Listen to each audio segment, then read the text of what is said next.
तो इस बार मानसून ने क्या पहाड़ क्या मैदान किसी को भी नहीं छोड़ा। इतनी बारिश हुई, हर तरफ तबाही की तस्वीरें भी सामने आई। लेकिन क्या अब की बार सर्दियां ज्यादा पड़ेंगी? क्यों ऐसा अनुमान जताया जा रहा है? क्या सर्दी का टॉर्चर इस बार भीषण देखने को मिलेगा? ये रिपोर्ट देखिए।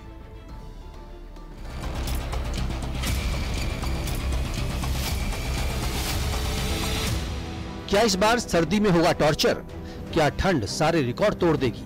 अभी ज्यादा दिन नहीं हुए जब मानसून ने पहाड़ों से लेकर मैदानों तक जमकर कोहराम मचाया था। हर तरफ बर्बादी के निशान छोड़े। उत्तर भारत में बारिश और बाढ़ ने लोगों को मुसीबत में डाला।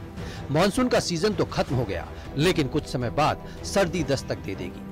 हर बार दिसंबर जनवरी में उत्तर भारत में तो कड़ाके की ठंड देखने को मिलती है, लेकिन क्या इस बार की ठंड और सालों से भी ज्यादा टॉर्चर देने वाली होगी?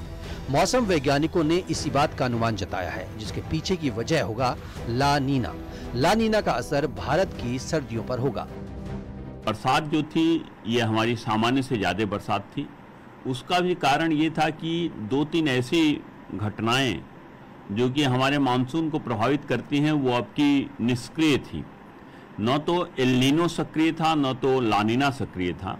ला नीना शुरू में सक्रिय था, लेकिन बाद में फिर से वह निष्क्रिय हो गया और अब ये माना जा रहा है कि ला नीना फिर से सक्रिय होने वाला है। ला नीना के सक्रियता का परिणाम ये होगा कि आने वाले दिनों में जो जाड़े का मौसम आ रहा है उसमें ठंड बहुत ज़्यादा पड़ेगी, क्योंकि ला नीना जो है ये ठंडी हवाएं लाती हैं।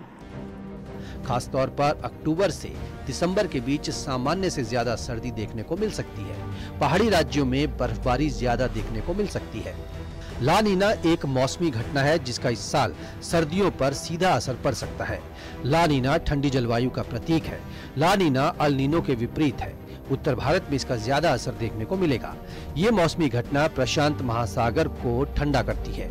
ऐसे में ये उत्तरी भारत में नवंबर-दिसंबर में ज्यादा पाला पड़ने और शीत लहर की वजह बन जाता है। ला नीना मौसम और जलवायु पैटर्न को प्रभावित करने के लिए वापस आ सकता है। उत्तर प्रदेश में मौसम की बात करें तो प्रदेश के दक्षिण और मध्य यूपी में 28 सितंबर तक हल्की बूंदाबांदी के आसार हैं, जिसके बाद मॉनसून पूरी तरह से अलविदा कह देगा। विशेषज्ञों का मानना है कि इसके बाद मौसम में अचानक बदलाव आएगा और अक्टूबर के आखिरी तक हल्की ठंडक दस्तक दे देगी, जिसके बाद सर्दियां जो हैं वो पिछले सालों की तुलना में ज्यादा पड़ेंगी। पहाड़ों पर बर्फबारी होगी। कहें कि बहुत ज़्यादा बरसात हुई है तो बहुत ज़्यादा बरसात का भी असर होगा और तब तक हम देखेंगे कि हो सकता है कि वेस्टर्लीज भी सक्रिय हो जाएं, जिसके कारण कि पहाड़ों पे बर्फबारी होने लगेगी। तो जैसे ही पहाड़ों पे बर्फ गिरने लगेगी, जो हवाएं पहाड़ों से और मैदानी क्षेत्रों में आएंगी तो वो भी ठंड लाएंगी।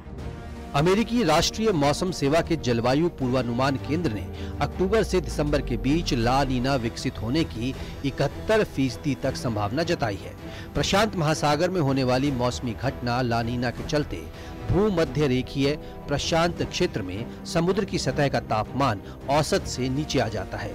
ला नीना की वजह से भारत समेत कई देशों में सर्दी का असर ज्यादा दिख सकता है, लेकिन मौसम वैज्ञानिकों के अनुसार इसके बावजूद वैश्विक तापमान औसत से ऊपर रहने का अनुमान है। Bureau report, news 18।